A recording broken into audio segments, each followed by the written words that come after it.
Emma again.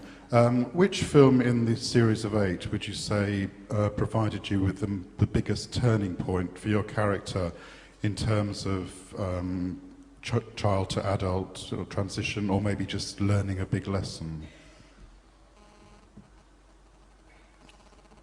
I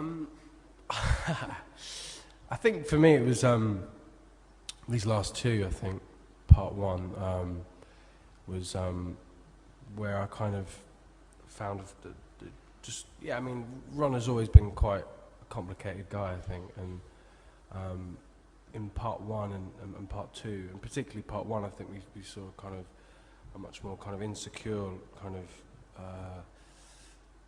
paranoia and this kind of jealousy and stuff, and yeah, I found kind of these two films, I found kind of Ron the most kind of interesting, really, and yeah, just I mean, in the previous films, kind of Ron's been this kind of loyal, just kind of scaredy cat, really. He's kind of screaming all the time, and yeah, so I'm really these two films, I think I've felt like I've had the most to kind of get my teeth into.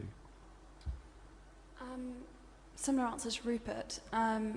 These last two films were the first time I found myself doing something that I really had never done before in my own life, or had any way that I could relate to. So, for example, I have no idea what it's like to be tortured, and I have no idea what it's like, you know, trying to play a 20 years older, and what it might be like to say goodbye to my children at a railway station, and you know, just really found myself in positions that I sort of, I can't even imagine what this would be like. So found myself really really stretched in the last two, and also physically, you know, we did huge amounts of stunts and running around, and so that was you know, that was a big learning curve for me. And I just wanted to add to the question that was asked to David before.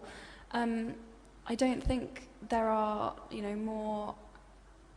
The Harry Potter fans and Harry Potter readers these books are just so loved, and the fans of these books were the most discerning critics, and the fact that they've really embraced the series that we made, and there are pretty much, you know, no complaints. Everyone seems to really, you know, love and think they're true to that. I just don't think there's any better reward than that we satisfied them. So